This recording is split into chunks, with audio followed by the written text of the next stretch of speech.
Hello friends, नमस्कार। आप सभी को नमस्कार। आप सभी का वेलकम इस क्लास में। You all are welcome to this class. तो क्विकली कंफर्म करेंगे आपका ऑडियो, आपका वीडियो आपको एक्सेसिबल है। Please confirm your audio video is accessible to you. तो मैं वेट कर रहा हूँ आपका कंफर्मेशन। तो जैसे ही आप कंफर्मेशन करेंगे your audio video is okay, I will be able to start. Yes, I'm waiting for your response.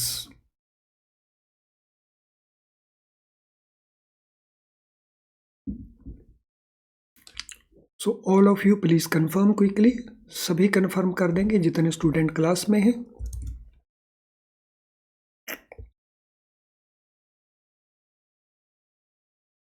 तो चलिए शुरू करते हैं। एक्सचेंज रेट मैकेनिज्म एक बहुत ही इम्पॉर्टेंट टॉपिक है हमारे BFM के जो मॉड्यूल ए है उसका चैप्टर 1 फॉरेन करेंसी रेट्स में। इसके ऊपर लगातार क्वेश्चंस आते हैं और बहुत क्वेश्चंस आते हैं। केस स्टडीज भी बन के क्वेश्चंस आते हैं। तो एक्सचेंज रेट मैकेनिज्म क्या है? Most of foreign exchange deals are done on spot basis. That is, delivery of the funds takes place on the second working day following the date of deal, contact and transaction. Now, इसको understand करने से पहले दो important dates को understand करना it is quite important. तो ये दो इम्पॉर्टेंट डेट्स कौन कौन सी हैं? एक है डेट ऑफ कॉन्ट्रैक्ट, कॉन्ट्रैक्ट की जो डेट है। So one is date of contract.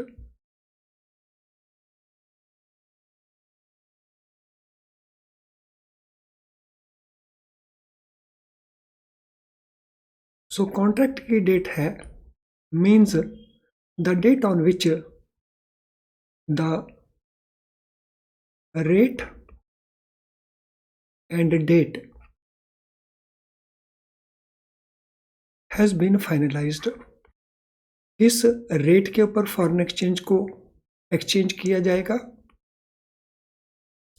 इस डेट को इसे एक्सचेंज किया जाएगा।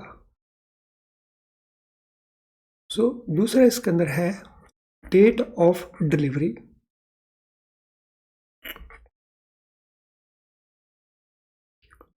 सो डेट ऑफ डिलीवरी मीन्स जो एक्सचेंज ऑफ करेंसीज है वो एक्चुअली किस दिन ले होंगी, तो जिसको हम कहते हैं सेटलमेंट का डेट।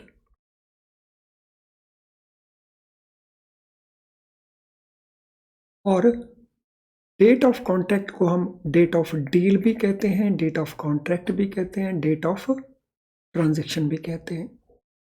यानी ये वो डेट है जिस दिन सौदा हुआ कि फॉरेन करेंसी को बेचा जाएगा, खरीदा जाएगा। तो foreign exchange either will be sold और इट विल बी परचेज्ड। और date of delivery which day the foreign exchange and Indian currency जो एक्सचेंज करने का कॉन्टैक्ट हुआ उसको एक्चुअली कंप्लीट किया जाएगा बाय वे ऑफ डिलीवरी, उसी को हम कहते हैं सेटलमेंट। तो इन दो डेट्स को हमने अपने माइंड में रखना है बिकॉज इसको हम बार बार रेफर करने वाले हैं। तो अब हम इस को दोबारा से पढ़ेंगे। Most of the foreign exchange deals are done on spot basis. So spot का मीनिंग है delivery taking place on second working day. अब इसमें भी इंपॉर्टेंट पार्ट क्या है, यहां पे हम वर्ड यूज कर रहे हैं working day. So one is calendar day, another is working day.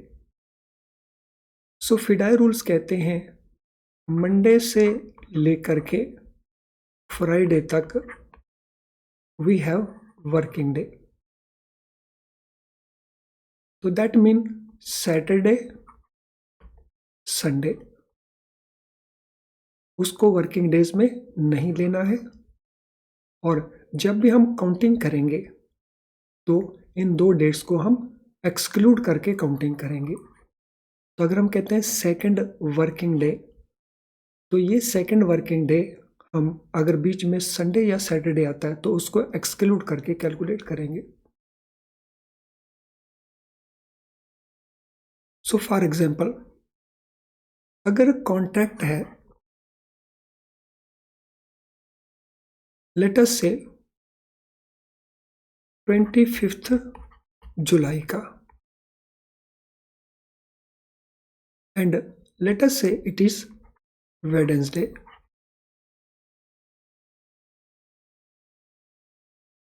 तो जो सेटलमेंट है स्पॉट बेसिस के ऊपर ये कौन से डेट को हो जाना चाहिए? सो वेडनेसडे में हमने 2 वर्किंग डेज को ऐड कर देना है। So this mean this settlement should take place on Friday, provided Friday is not holiday. और अगर कॉन्ट्रैक्ट 26 जुलाई को बना, लेट्स से 26 जुलाई है थर्सडे, तो इस केस में हम 2 वर्किंग डेज को जब ऐड करेंगे तो हमारे पास एक वर्किंग डे है फ्राइडे, और उसके बाद सैटरडे संडे उसको हमें एक्सक्लूड करना होगा। तो नेक्स्ट वर्किंग डे हमारे लिए बनेगा मंडे। तो इस केस में 26 जुलाई को हमारे पास थर्सडे है, 27 को फ्राइडे है, 28th 29th हॉलीडे हुआ, तो 30th हुआ हमारा सेटलमेंट का डेट, और इस केस में सेटलमेंट का डेट बन जाता है 27th। सो इस कैलकुलेशन को बड़े ध्यान से हमने अंडरस्टैंड करना है। अगर आपको इस वीडियो को दोबारा से वॉच करना पड़े तो इसको दोबारा से ज़रूर वॉच करें, लेकिन जब तक ये पार्ट आपके क्लियर ना हो तब तक आगे प्रोसीड मत करें, बिकॉज इन सारी चीज़ों को हम बार बार यूज़ करने वाले हैं। एंड आई होप जो हमने यहाँ तक डिस्कस किया, so everything is quite clear to all of you. आपने इसको नोट भी कर लिया है and it is clear to you also. ये सारी एग्जाम्पल्स को आप नोट कर लें कॉपी के अंदर, मैं आपको थोड़ा टाइम दे देता हूँ।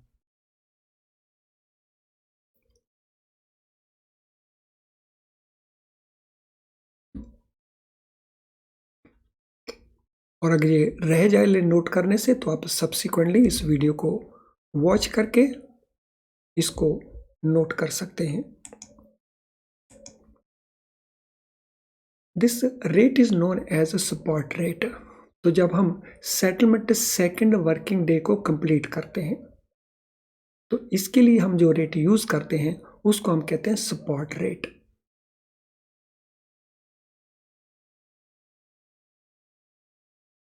तो जब हम बात करते हैं सपोर्ट बेसिस के ऊपर, एक होता है सपोर्ट बेसिस जिसको हम सपोर्ट ट्रांजैक्शन भी कह सकते हैं, एक सपोर्ट रेट। तो ये बातें भी दो अलग अलग हैं, तो इनमें भी डिस्टिंक्शन हम ध्यान से नोट कर लेंगे। तो एक है सपोर्ट बेसिस या support transaction,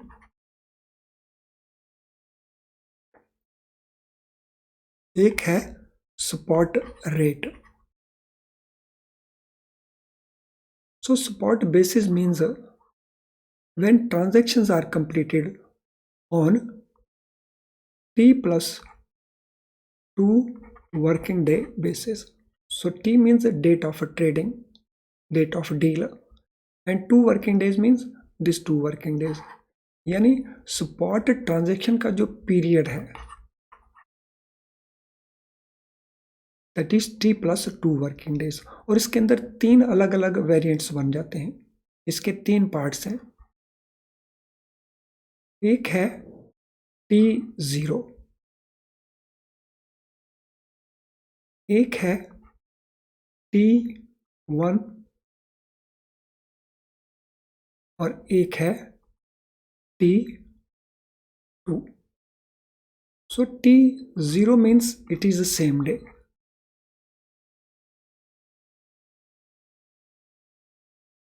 So T1 means next day. और ध्यान है ये सारे के सारे वर्किंग डेज माने जाएंगे.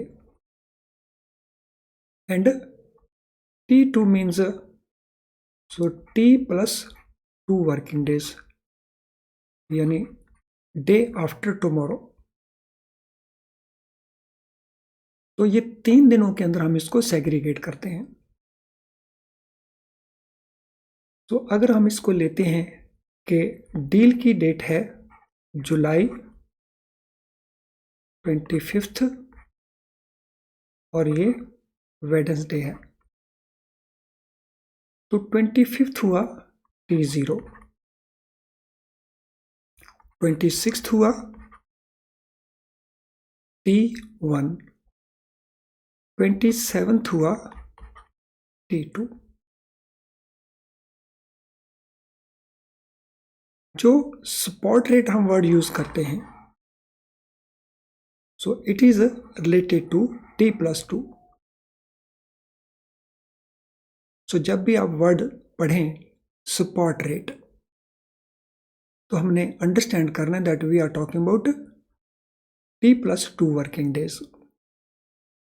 और नेक्स्ट डे के लिए सो T+1 हम जिसको कह सकते हैं,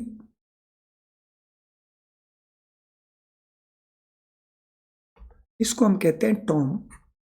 इसके लिए हम यूज करते हैं टॉम रेट को. और सेम डे ट्रांजैक्शन के लिए हम जो रेट को नाम देते हैं that is called cash rate.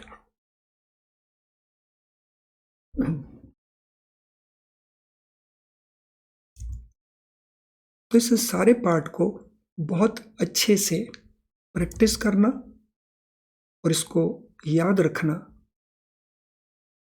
हमारी जितनी भी एक्सचेंज रेट मैकेनिज्म के साथ रिलेटेड कॉन्सेप्ट्स हैं या न्यूमेरिकल्स हैं, तो फिर हम उनको आसानी से हैंडल कर सकेंगे. तो इसको ज़रूर आपने दोबारा से वीडियो को वॉच करना है और किसी भी चीज़ के बारे में आपको कंफ्यूजन नहीं रखना है.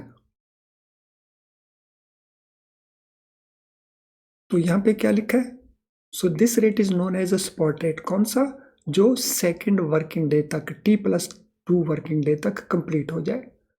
So this rate is known as a spot which are base rates for other foreign exchange rates for that currency. हम जितने भी रेट्स को आगे कैलकुलेट करेंगे उनके लिए बेस रहेगा स्पॉट रेट, यानी T+2 वर्किंग डे का rate. I hope everything is very very clear so far. अगर ऐसा है तो फटाफट NQ नो क्वेश्चन टाइप कर दीजिए अपनी चैट बॉक्स के अंदर. Do it quickly. मैं वेट कर रहा हूं आपके कंफर्मेशन का.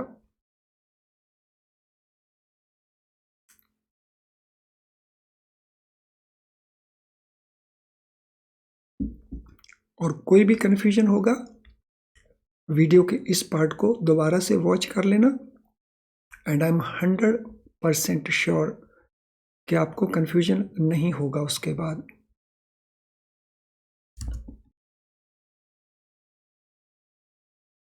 चलिए अब इसमें हम आगे निकलते हैं. वैल्यू डेट और सेटलमेंट डेट, ये क्या होती है?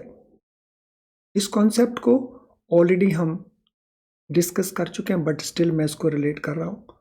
सो it is a date of delivery of funds on which exchange of currencies actually takes place. तो ये डिलीवरी की डेट है.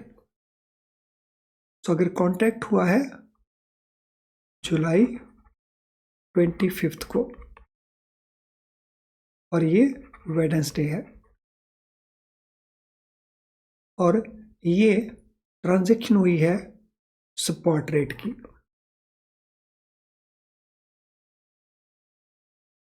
तो इस केस में वैल्यू डेट कौन सी बनेगी मुझे ज़रा बता दीजिए. नाउ अब हम कंसेप्ट को अंडरस्टैंड करते हैं. सो वैल्यू डेट या सेटलमेंट डेट इसमें कौन सी बनेगी?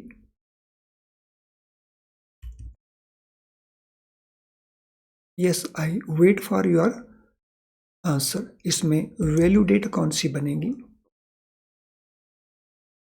तो इसमें value date T plus 2 working day. So T हो गया 25th, 2 वर्किंग डेज हमने से ऐड किए, तो it mean the value date is 27th। तो ये कॉन्सेप्ट है वैल्यू डेट का, जो बेसिकली सेटलमेंट डेट है। सो वैल्यू डेट का वर्ड भी आपको बार बार देखने को मिलेगा।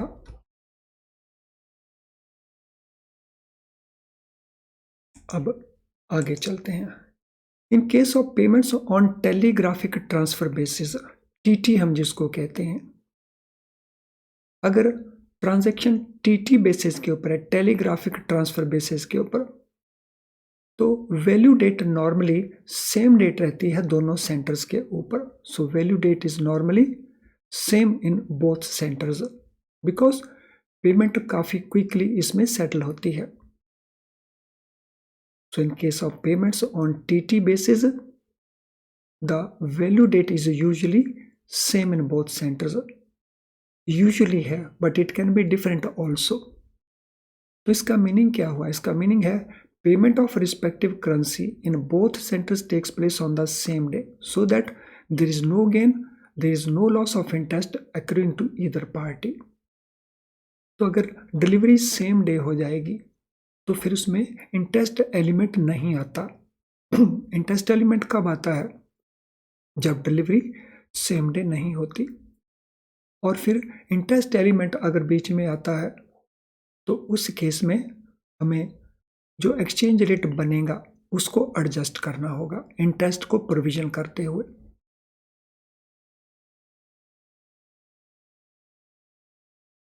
अब टाइप्स ऑफ वैल्यू डेट्स।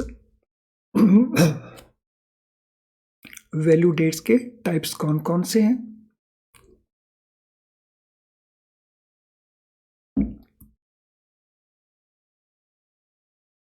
सो पहले हम वैल्यू डेट के जो 3 वेरिएंट्स अभी हमने डिस्कस किए थे उनको ले लेते हैं। So first is cash deal. So cash deal is also known as ready deal. So हम कैश डील कहें, रेडी डील कहें, सेम डे डील कहें, T0 डील कहें, तो ये रिप्रेजेंट करता है वैल्यू डेट को। तो रेडी रेट में, कैश रेट में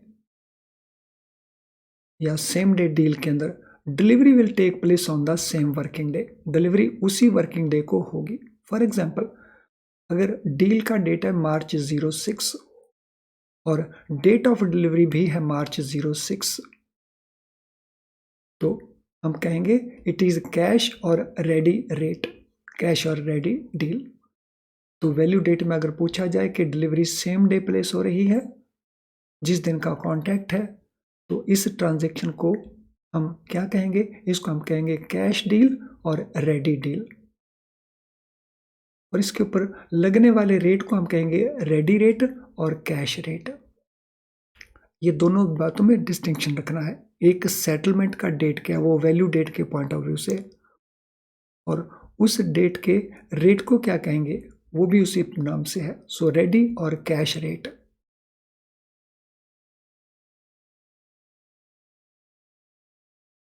Then we have Tom deal. So T+1. So 1 means 1 working day. Tom deal. Tom stand करता है tomorrow. Tomorrow होता है next day. So T हो गया date of deal. 1 working day हो गया Tom deal. So in this case, delivery takes place, settlement takes place on next working day. अब यहाँ पे भी ध्यान रखना है, next working day को लेना है हमने।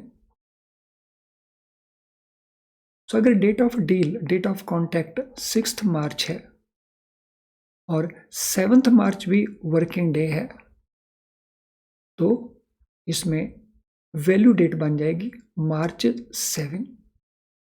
लेकिन अगर March 7 हॉलीडे है तो इट विल बिकम मार्च 8, और अगर मार्च 8 भी हॉलीडे है तो it will become March 9।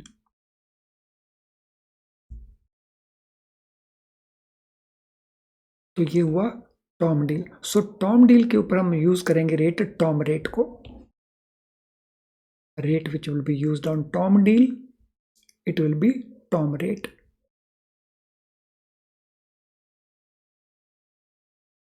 If a settlement date of a Tom deal is not a working day, settlement date would be next working day for the markets where currency is to be settled.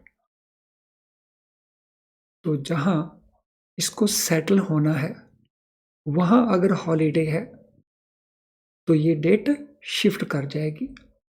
और ये तो already हम बात कर चुके हैं कि intervening Saturdays and Sundays will be excluded. तो अगर बीच में संडे सैटरडे आते हैं तो उनको एक्सक्लूड कर दिया जाएगा। तो ये रूल भी ऑलरेडी हम बात कर चुके हैं।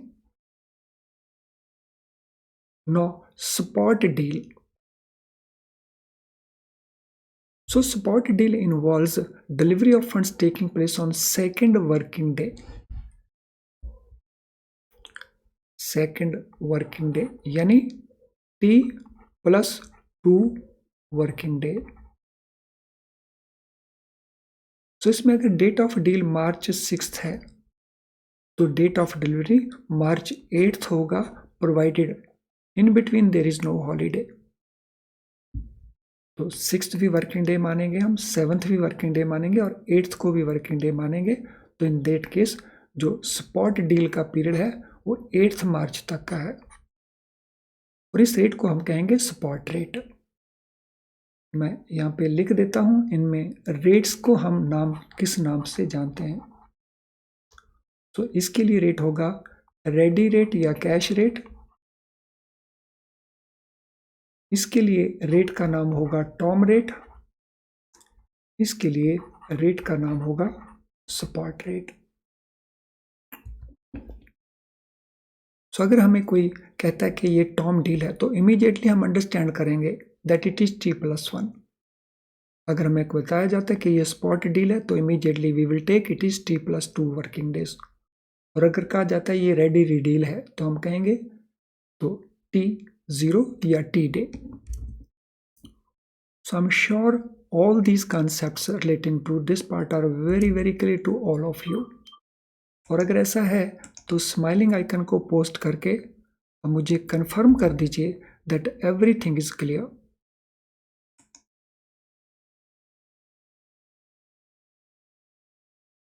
यस, कर दीजिए quickly confirm that everything is very clear.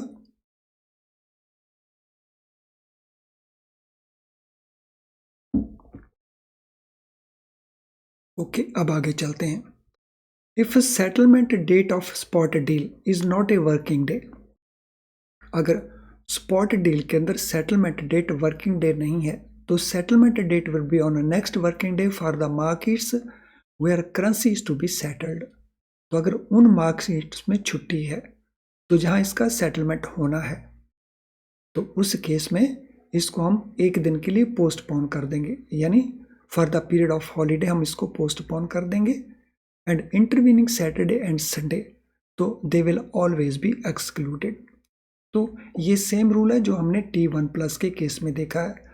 तो कैश और रेडी डील में इस प्रकार की सिचुएशन राइज नहीं होगी, ये सिचुएशन राइज होगी टॉम डील में या स्पॉट डील में।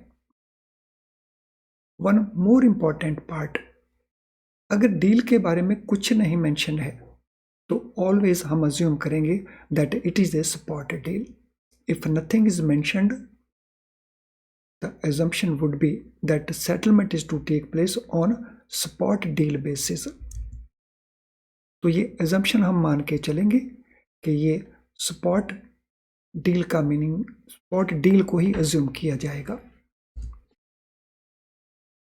चलिए फ्रेंड्स, जिन स्टूडेंट्स का अभी तक लाइक डिसलाइक नहीं हुआ है क्विकली वो लाइक डिसलाइक को कंप्लीट कर देंगे। बहुत सारे स्टूडेंट्स हैं जिन्होंने भी उसको कंप्लीट नहीं किया है, सो डू इट क्विकली। और इस स्क्रीन के ऊपर इट्स मोमेंट के ऊपर जो कुछ भी आपको नज़र आ रहा है इस सारे को आप अच्छे से ज़रूर पढ़ लेना, इसमें आपके काम की बातें हो सकती हैं। सो चाहे वो लाइव क्लास के बारे में है, चाहे वो आपके कमेंट्स के बारे में है, चाहे वो हमारे वीडियो लेसन्स के बारे में है. So these things could be useful for you. चलिए कर दीजिए लाइक डिसलाइक को कंप्लीट क्विकली ताकि हम अगले पार्ट में चल सकें. सो अब हम बात करेंगे फॉरवर्ड डील की. तो डील को ब्रॉडली हम जब डील की बात करते हैं तो ब्रॉडली एक होता है स्पॉट डील, एक होता है फॉरवर्ड डील. सो स्पॉट के अंदर हमारे पास 3 सब डील्स हैं. तो T0 का है, T+1 का है और T+2 का है. एंड फॉरवर्ड मीन्स ये T+3 वर्किंग डे ऑनवर्ड्स है. यानी अगर कोई डील स्पॉट डील में क्लासीफाई नहीं हो सकती तो उसको हम ऑलवेज फॉरवर्ड डील में क्लासीफाई करेंगे. और forward deal means it is T+3 working days और उसके बाद कुछ भी नंबर ऑफ वर्किंग डेज हो सकता है. It may be number of days, it may be number of months, it may be number of years. तो फॉरवर्ड डील क्या है? Delivery of funds take place on any day after the spot date. So spot date के बाद अगर delivery की date है, settlement की date है, तो उस केस में उसको हम कहेंगे फॉरवर्ड डील. सो अगर डील की डेट है March 06 तो फॉरवर्ड की डेट शुरू हो जाएगी फ्रॉम March 09 और उसके बाद ये किसी भी डे की, किसी भी मंथ की, किसी भी साल की हो सकती है. So that is forward deal.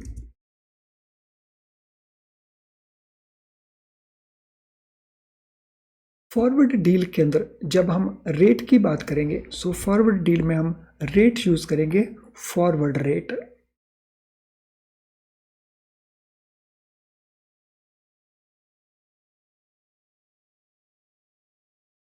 और फॉरवर्ड रेट जो हम कोट करते हैं तो उसमें कॉन्सेप्ट आता है फॉरवर्ड मार्जिन का.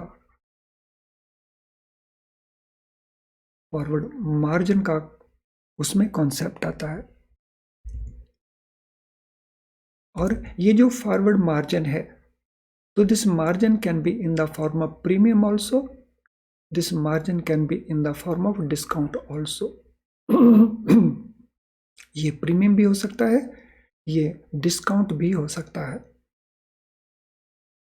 ये प्रीमियम और डिस्काउंट हम किसके कॉन्टेक्स्ट में देखेंगे? स्पॉट रेट के कॉन्टेक्स्ट में देखेंगे.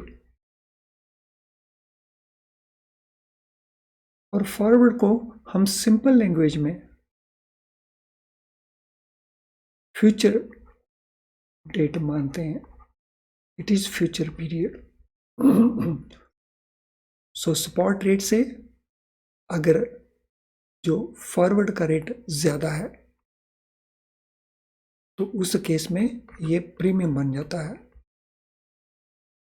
और अगर फॉरवर्ड का रेट स्पॉट रेट से कम है तो उस केस में ये डिस्काउंट बन जाता है. सो डिस्काउंट होगा या प्रीमियम होगा वो डिपेंड करेगा मार्जिन के ऊपर. यानी हम इसको इस प्रकार से भी देख सकते हैं, फॉरवर्ड